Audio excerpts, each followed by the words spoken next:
also want to thank my wife who prepared this meal. Let's give her a hand.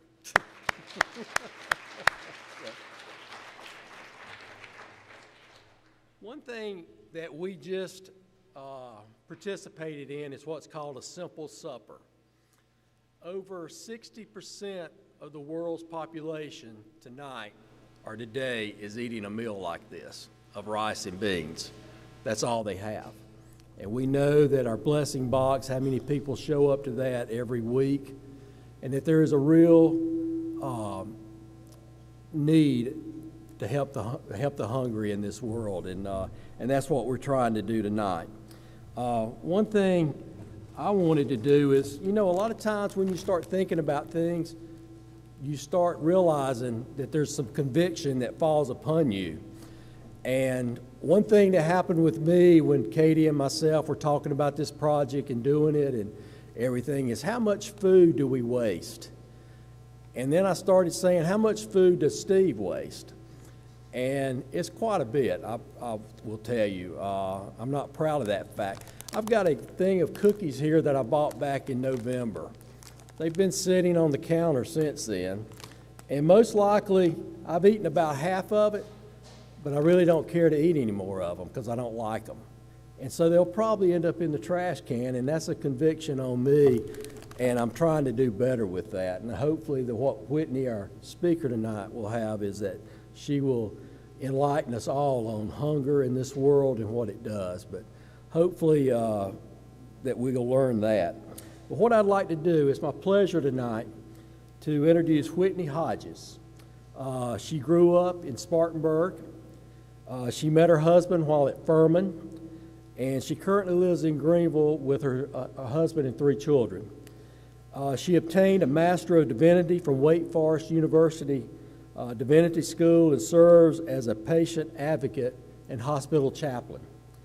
She started working with the Society of St. Andrews about a year ago after previously being involved as a volunteer. So let's give a warm memorial welcome to Whitney Hodges.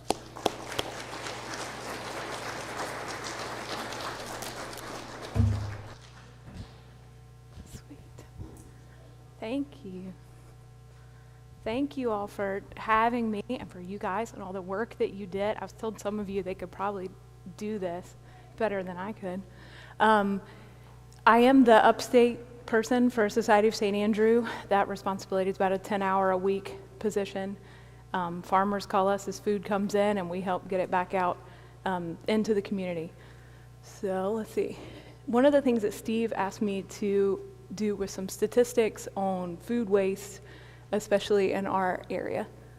And my daughter helped me do this, so forgive me if I click through it. Some of the terminology that we kind of throw around.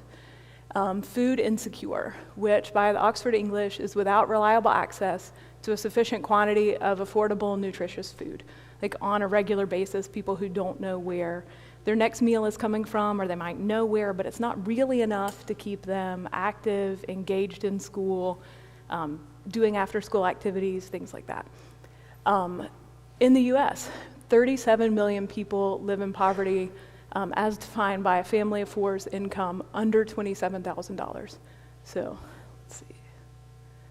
It's one of our gleaners of food waste statistics. Americans waste about 40% of the food produced for consumption. And that waste happens at all the different levels. There's waste at the farm level. One of the examples we use, say a farmer has a contract to produce like green beans that are 3 to 5 inches long. So all of his machinery is set up to only select green beans that are 3 to 5 inches long. So everything that falls outside of that sort goes to waste by the farmer, never sees a grocery store or production, the freezer, whoever's working on that for him. But most of us would be happy to eat a green bean that's 6 inches long that looks just as good as all the other green beans. Let's see.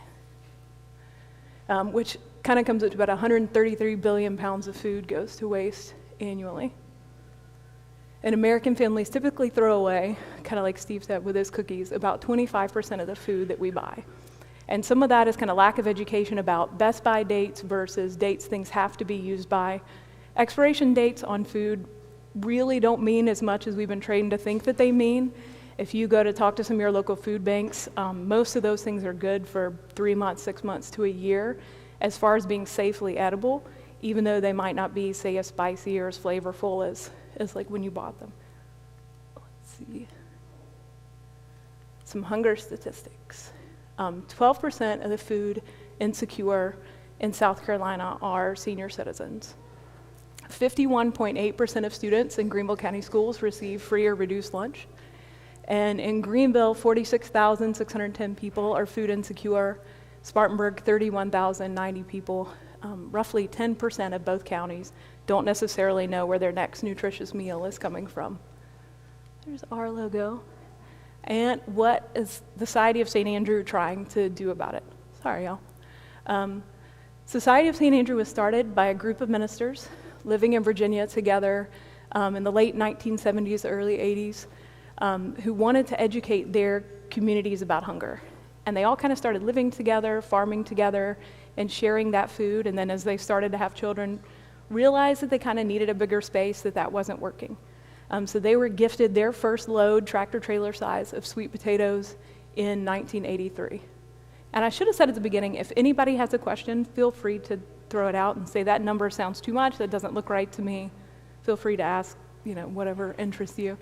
Our home office is located in Big Island, Virginia, which sounds awesome. It's out in the middle of absolutely nowhere, in an old farm shed near Lynchburg, not anywhere near an island at all. We work to reduce food waste and address hunger through gleaning and collecting surplus food from farmers and taking that food to other agencies in need. Yay, more people. So what is gleaning? So to gather or collect something, to search for something carefully, but for us, to gather grain or other material that is left after the main crop has been gathered. So in 1987, the House of Representatives, and basically in short, this says that they passed the Good Samaritan Act. So a lot of farmers we talk to are worried that if they donate something and after they donate it, it doesn't get stored or used correctly, that they can be found at fault if somebody gets sick or it's not food safe. But the Good Samaritan Act was passed to make those people who donate food, transport food, as long as it's in good faith, they can't have something come back against them, so that it would encourage farmers to waste less and donate more. We are now one of many, which is great, gleaning groups across the country, and we've done all the continental United. Although we're based in the East Coast, we've taken food to all the continental states. So, where are we going? Other ways we receive food. Surplus pickups. Many farmers will call us if they've already picked something, especially this past year when they couldn't find a lot of employees. If they had picked something that they thought wouldn't sell in the next couple of days and they wanted it to go to somebody, they would call us and have us bring a truck, pick it up, take it to a local food bank. Loads that shift in transport. If something gets to a grocery store and a load of watermelons has shifted in the back of an 18-wheeler, that grocery store doesn't want to take it.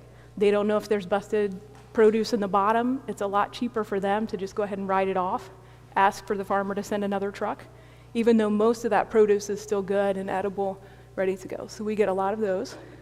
Is it just produce? In addition to produce, we've moved barbecue sauce.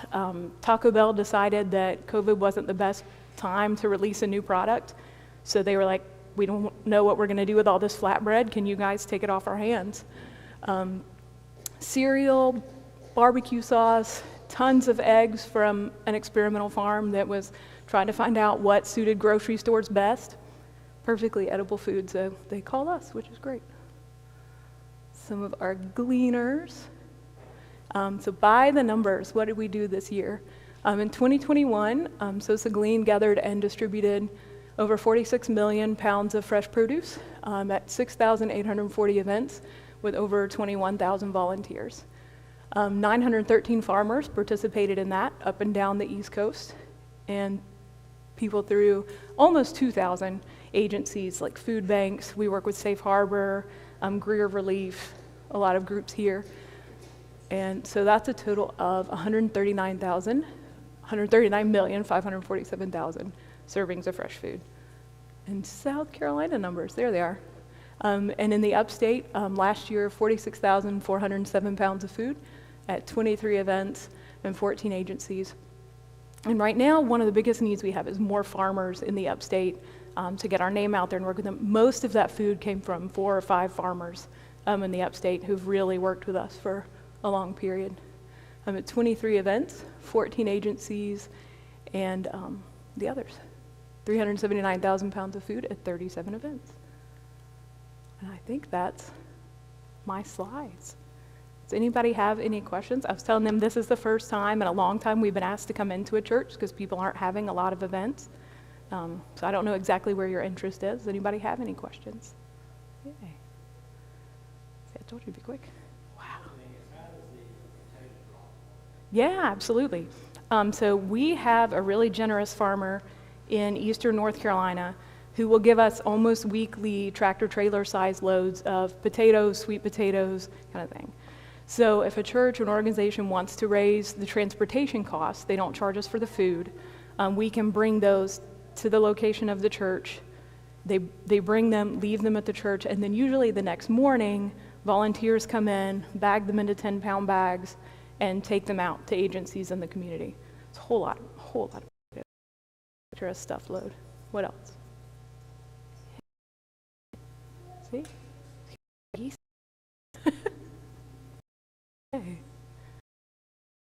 Dude.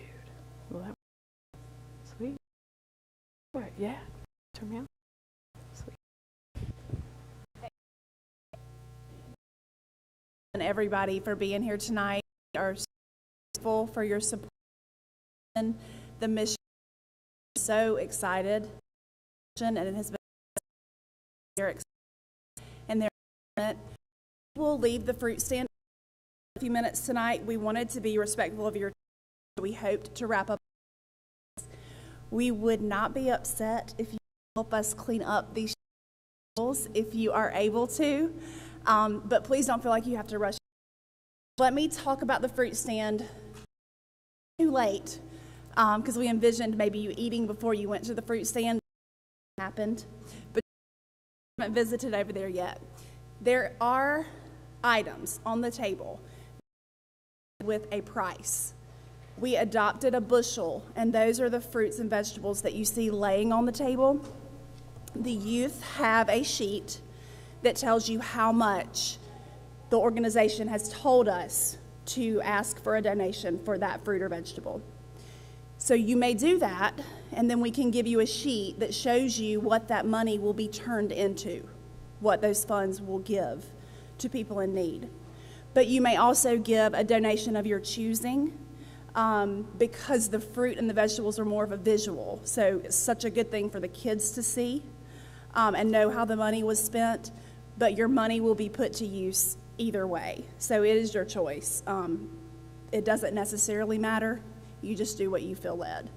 I think the youth and the kids can answer your questions. We will also be over there. I would love for the mission kids to join me up front for just a second, if y'all all want to walk up here so they can see your faces and you can say thank you. Y'all walk up here. Wherever you are. Kids, y'all come up here real quick. Pastor Jean, will you join us too? We will go ahead, like I said, out of respect for your time, and have our closing prayer and benediction. After Pastor Jean closes us in prayer, you will find on your tables lyrics to Let There Be Peace. So we would love to close in that together, but I'll let Pastor Jean pray first. I heard Katie wants me to lead singing this evening, so is that right? Yeah. Let us pray together. God, thank you for this evening. Thank you for the chance to give back. God, continue to bend our hearts, open our eyes to see what is going on around us in the world, to find ways that we can continue to reach out. God, allow us to be generous. Continue to work in our lives. Continue to be about salvation and working on us. We ask these things in your name. Amen.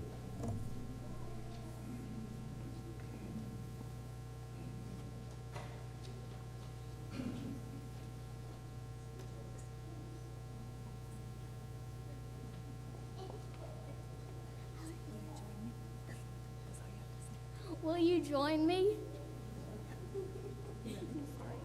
Let There be peace on earth, and let it begin with me.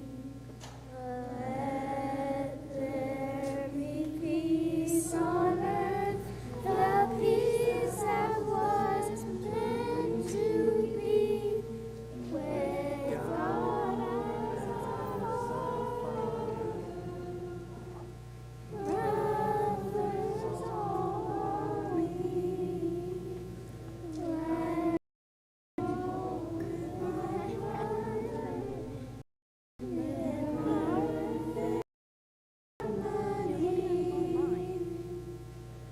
let this begin with me.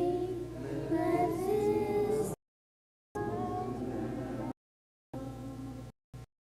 every step I take, blessed is my soul.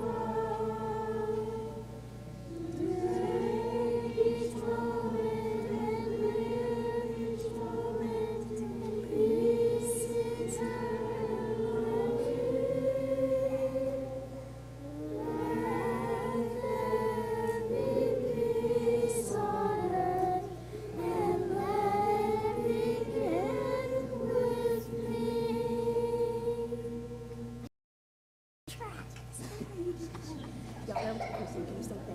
Thank you.